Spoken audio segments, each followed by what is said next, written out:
Hello everyone, casual boxing fan and I just want to do a quick video talking about the PBC fight card I had this weekend. I just got around to watching it. The headlining fight was Devon Alexander versus Ivan Redkach, and the co-main event was Willie Monroe Jr. versus Hugo Centeno Jr. Let's start off with the main event.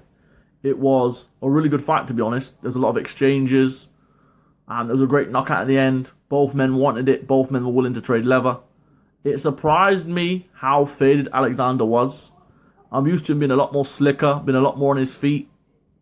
But it seems though, since he's come back from his addiction, which I'm glad he overcame, he's not got that same spark he once had when he was part of the fight Floyd Mayweather Jr., when he was the IBF 147-pound champion.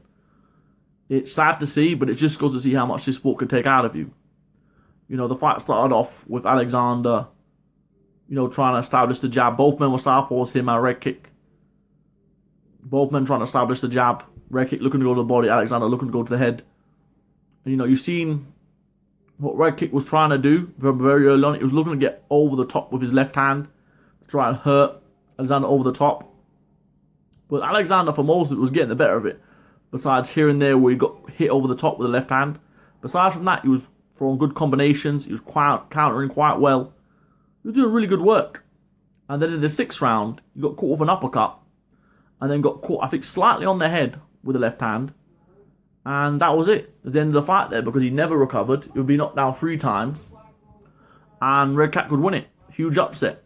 I knew Redkach was tough. I'd seen him against John Molina Jr., which was a slugfest. I saw him against Farmer. So I knew he was a tough guy. But I definitely didn't expect him to upset Alexander. I'm used to seeing Alexander. I really rate Alexander. I think he's a good fighter. I think against Berto and I think against Ortiz, he was really unlucky. He really was. But in this fight, there was no questions about it. He got beat. I love that uppercut. That right uppercut that Alexander has is such a beautiful punch. The way he slips it in. We saw him land it in the fight. But he just didn't look himself. He was holding his feet too much. He wasn't using his legs. He was looking to exchange too much. And that played into Redkach's hands. He's a tough, durable guy who's willing to trade and willing to throw heavy leather. And that's what happened, He was throwing hard shots all night, and Alexander had felt that power. He'd been hurt earlier on, I think, in the second round over the top left hand. So he had felt that power, knew Redkach could punch.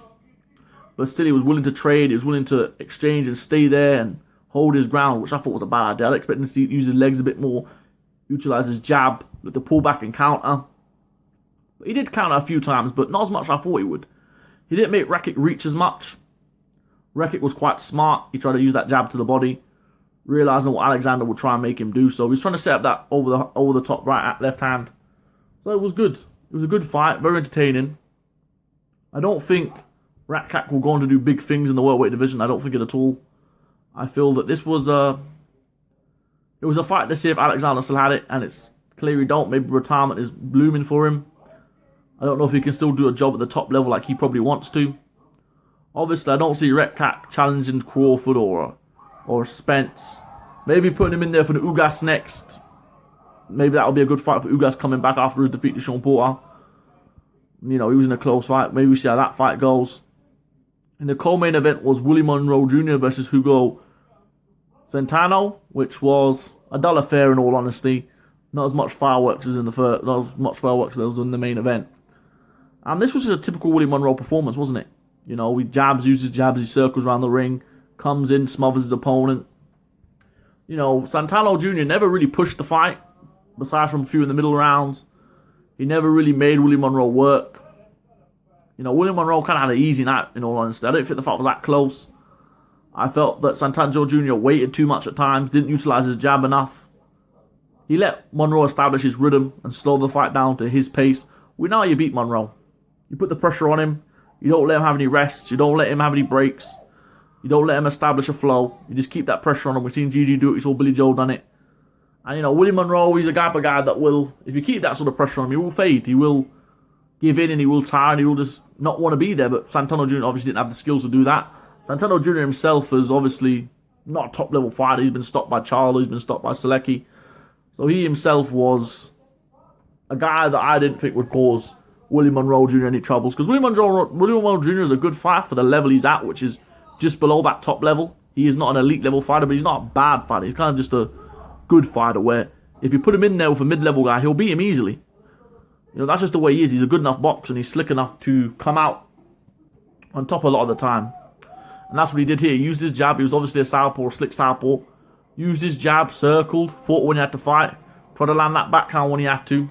And Centeno Jr., you know, at times he would try and rough Willie Monroe up, try to throw the punches. But for most of the fight, just didn't do enough. You know, just didn't do enough to really push Willie Monroe to make him uncomfortable. You know, Willie Monroe did the better work, plain and simple. You know, he was landing more head shots. Centeno Jr. landed some decent body shots. But besides from that, there was nothing really in this fight. It was really just a typical Willie Monroe fight. You know, not exciting, nothing extravagant happened. Just a slow-paced fight where Monroe was dictating it. And then the occasional flashes of exchanges, but nothing really too great. Maybe we get to see Willie Monroe versus Jamel Charlo next, as I know that fight was scheduled, but Monroe failed a drug test. But where does Monroe really go from here? You know, where does he really go? I don't have a clue, because he's not really a guy you're going to see challenge Canelo or challenge for a world title, so I don't really know what you do with him. As for Hugo Centeno Jr., the same thing, he lost, but I don't really know what you do with these. You know, this card, you know, I don't really know what you do with the fighters, you know. They're not top-level guys anymore. They're not going to fight challenge for a world title, even be in title contention, because they're just not good enough, in all honesty. But obviously, I guess it was just something there. I checked it out. You know, I like to watch as much boxing as I can. I checked it out. But, you know, I would recommend watching the Devon Ivan Redkach fight. It was a good fight. The Centeno Monroe Jr. fight, just give it a miss. Nothing really important, and neither one of those men are going to go on to do anything important anyway. So there's no point wasting your time checking that fight out. It was just a typical Monroe performance. If you've watched a Monroe fight before and he's won, this is the exact same performance. There's no point really watching it. You know, I just wonder where these guys go on next. But probably just the same old stuff. But hopefully we get a good card. Big fights coming up. Obviously, GG Steve Rolls next week. The less said about that, the better. Hopefully that's a good fight. But I doubt it. Anyway, thank you all for listening. This has been the Casual Boxing Fan.